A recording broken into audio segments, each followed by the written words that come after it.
안녕하세요. 오강입니다. 세 달 안에 구약성경 일독하기, 성경 읽고 가르쳐보기, 성경 읽기 도표 17일째에서 19일째 제시합니다. 신명기 설명하겠습니다. 오늘은 모세오경 중에 마지막 책인 신명기 책에 대해 알아보려고 합니다. 고대 근동의 역사와 조약 등 밀접한 관계를 맺고 있다는 점을 다시 한번 염두에 두면서 이 본서를 여러분들과 함께 나누고자 합니다.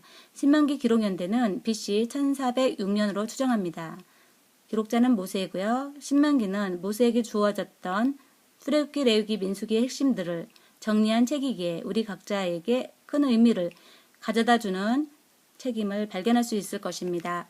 또한 역사서로 분류된 열왕기상, 열왕기하의 중요한 매체라고도 할 수 있습니다. 그리고 12권의 역사서들은 신명기의 사상과 근거한 역사라고도 말할 수 있습니다. 특히 열왕기하 23장은 요시야 왕의 개혁을 뒷받침해주는 책이라고도 합니다. 구약의 선지자들 가운데 특별히 예레미야, 호세아는 신명기 내용을 언급하기도 한다는 것을 알 수 있습니다. 그리고 신약에서도 언급합니다. 예수님께서 광야에서 사탄에게 시험받았을 때 신명기 내용을 언급합니다. 또한 사도 바울도 로마에서의 신명기의 여러 구절을 인용한다는 점에서 오늘날 우리 교회들이 관심을 가져야 한다는 것을 강조하고 싶습니다. 신명기의 전체적인 주제는 이렇습니다. 이 본서를 통해 가나안에 들어가는 다음 세대들에게 모세는 모압 평지에서 당부에 설교를 한다고 보시면 될 것입니다. 이스라엘의 지난날의 역사를 회고하면서 이스라엘 백성이 가나안 땅에 들어가면 이전의 실수를 다시 반복하지 말라고 간절히 권면하는 내용임을 알 수 있습니다. 그리고 가나안 땅에 들어가는 것은 하나님이 그들의 족장들에게 약속하신 것이 이루어지는 것이라고 말합니다. 하지만 가나안에 가서 이스라엘 백성이 우상 숭배하거나 율법을 온전히 지키지 않으면 그 땅에서 쫓겨날 것임을 강조도 하고 있다는 것입니다.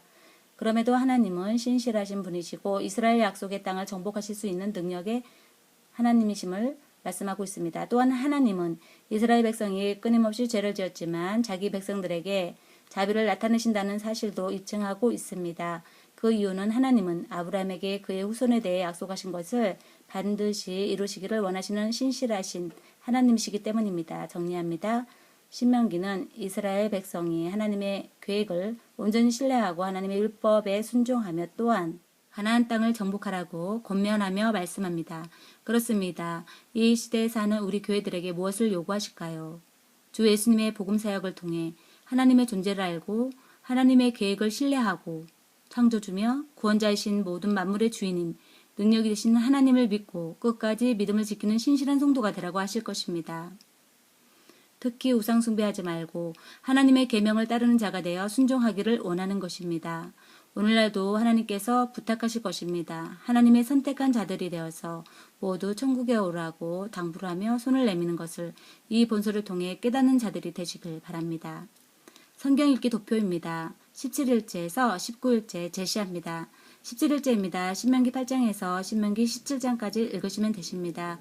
18일째입니다. 신명기 18장에서 신명기 27장까지 읽으시면 되십니다. 19일째입니다. 신명기 28장에서 34장까지 읽으시고 여호수아 3장까지 읽으시면 되십니다.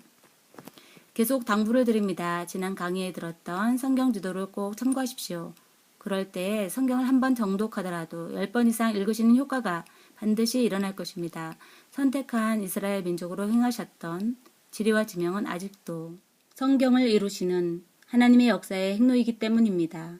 그것을 항상 기억하시면서 성경을 읽으실 때 지도를 보며 지명을 찾아 손가락으로 눌러가며 기억을 하신다면 분명히 살아계신 하나님을 성경 말씀을 읽으시면서 만나실 수 있을 것입니다.